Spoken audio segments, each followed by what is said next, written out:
Innate immunity anatomic barriers. So these anatomic barriers are something that we are already born with, and therefore they fall under what is called as innate immunity. So let us look at the learning outcomes of this session. So the learning outcomes of this session is basically looking at the fact that innate immunity, which is the less specific immune system, that means that it is not directed only towards a very specific antigen. It can basically look at very different types of antigens and try to work against these foreign particles that are entering the system. It provides the first line of defense against infection.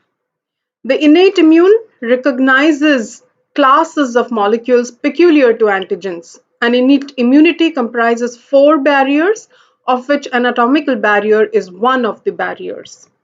Skin and surface of the mucous membranes are effective barriers for entry of microorganisms, and these are what are the anatomical barriers.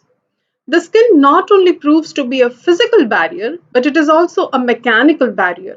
And it also gives rise to certain secretions which are not able to, or rather, they are able to hinder the growth of microorganisms. That means they're not giving an environment which is conducive for the growth of the microorganisms. The mucosal linings of several tracts, which are portals of entry as well, are able to entrap the microorganisms. Moreover, they also have antiviral and antibacterial substances to stop entry of the germs. So let us look at the skin. The skin basically has two layers, the outer layer being the epidermis and the inner layer comprising dermis and then of course the hypodermis. Now, when you look at the epidermis is basically a set of tightly packed epithelial cells, and they're tightly packed because of the tight junctions that are present between all the epithelial cells. So it's as if there is a thread sewing every epithelial cell to each other to form a sheet or to form sheets. And so every single sheet is acting as a barrier. Now, the outer layer, the outermost layer of the skin is dry and generally contains dead cells.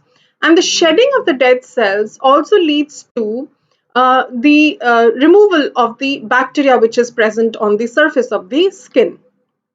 Now, interestingly, what has also been observed is that the outermost layer has, of course, the epithelial cells that are formed are keratinocytes, and they synthesize what is called as keratin. And these keratin are waterproof proteins, thereby maintaining the outer surface as more or less a dry layer. And this dry layer, because it is less in moisture, and the microorganisms need enough moisture to grow. The environment does not encourage the growth of microorganisms. So that is something that is very much there.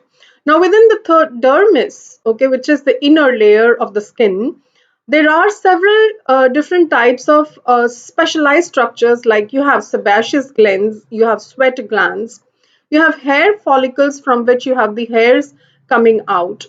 And of course, the inner dermis is supplied by blood supply, while the hypodermis also contains lymphatic vessels. So we all know, therefore, that the presence of the blood supply and the lymphatic vessel calls in for different immune cells to enter the skin when required. Now, sebaceous glands, they secrete what is called a sebum, and the sebum contains lactic acid and fatty acids. And these lactic acid and fatty acids maintain the pH of the sebum at around 3 to 5. Again, a pH of 3 to 5 is not a very conducive environment for microorganisms to grow. So you can see how, apart from it being a physical barrier, it is also ensuring that it maintains a condition which is not very favorable for the growth of the microorganisms.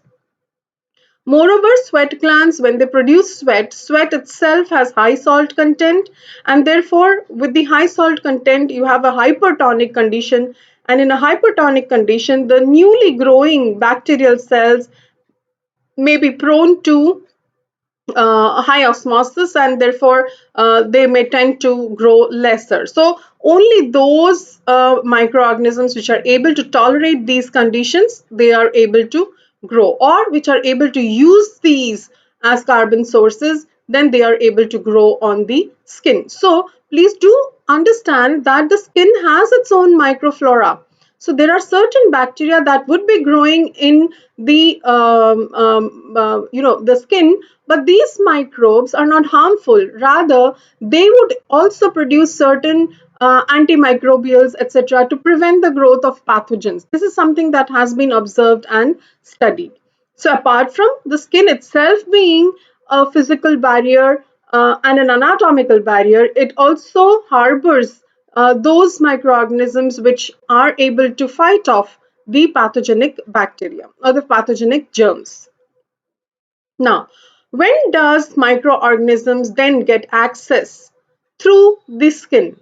It is when the skin has a scratch, or there is an injury, or it is opened up. Then in such cases, there is a portal of entry for the microorganisms, and then they can enter the dermis, and then within the dermis, then it has to be the immune cells which will have to try to eliminate these antigens that have entered the skin through the skin. So wounds or cracks become portals for entry, and insect bites also. So for example, you have the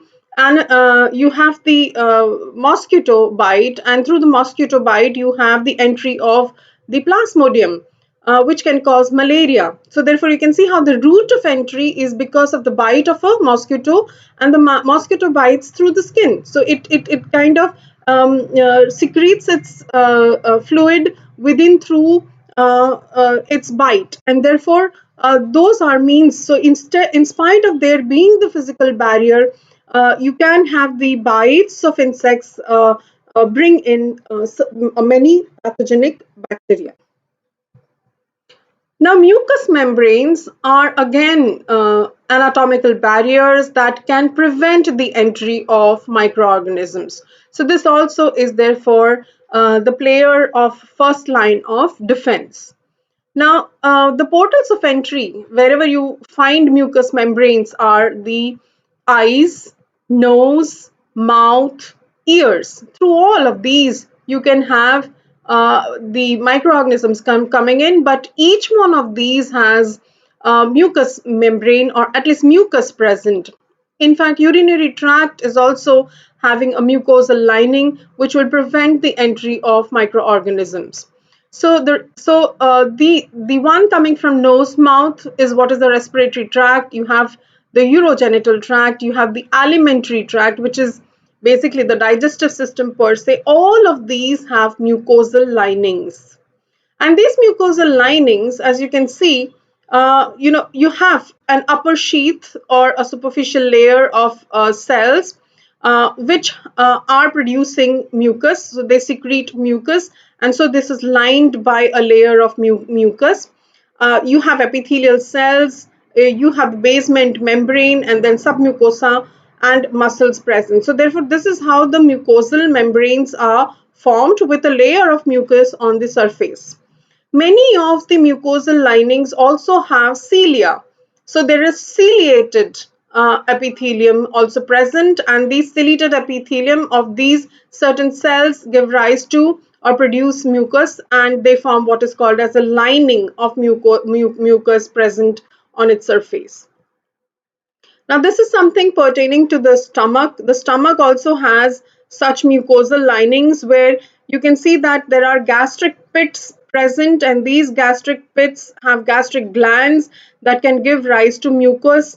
And then there is so this comprises the mucosa, this comprises the submucosa, and then you have this comprises the submucosa, and these are the circular and the longitudinal muscle layers which are present in the muscle. So you can see how the outer part, that means the inner part of the stomach has a mucosal lining. Now, mucous membranes are observed to be giving rise to several secretions. So we will look at a few of these. So for example, saliva and mucus both are secretions that comprise the, or that are due to cells which give rise to secretions. So saliva and mucus, they will contain several antimicrobials. So there are several constituents present, molecules present that act as antimicrobials. So for example, they have hydrogen peroxide. We all know that hydrogen peroxide gives rise to the superoxide radical, free radical, and as a free radical, it is going to denature many molecules that are present on the foreign particle. Then they give rise to stadherin. Stadherin are again cationic peptides which are able to create pores on the surface of the foreign antigen or the bacteria or the bacteria, and thereby lead to a lot of lethal toxins coming into the bacteria or release of lot of molecules from within the bacteria, and therefore there is a complete imbalance of constituents across the membrane of the bacteria, which leads to finally the death of the bacteria. So that is one constituent that can be present in several different secretions of the mucous membranes. And stadherin has been found to be antifungal. In fact, it's also good for candidiasis. That means candida, the growth of candida, yeast infection. Now, lysozymes are present. So, lysozymes are enzymes that can specifically attack the bacterial cell wall. They're able to break the glycosidic bond that is present between N-acetylglucosamine and N-acetylmuramic acid of the peptidoglycan layer of the cell wall of the bacteria. So, lysozymes weaken the bacteria and also do not allow the synthesis of new cell wall in newly growing bacteria per se, and that is why the bacteria get killed. Then, of the several antimicrobials, what is also present in the saliva, especially, and also in mucus, in several cases in mucus, there is. So here I'm just talking about salivary IgA, but that is how you also have IgA being secreted in several mucosal linings. And this IgA, which is a secretory antibody, is able to bind to several antigens. So it is able to form agglutination of the antigens that are coming in. Then there are cystatins, there are histatins, there is mucin, there is defensins, and there is cathelicidins. And histatins, defensins, and cathelicidins are antimicrobial peptides. So these antimicrobial peptides, like the stathothrine could do, they are able to, because they are generally positively charged. You can see histatins, it has more of histidine present. And defensins also have a set of basic amino acids present in the peptides. So they are positively charged, and hence these positively charged peptides can bind to negatively charged surface of the bacteria or the microbes, and they are able to form pores.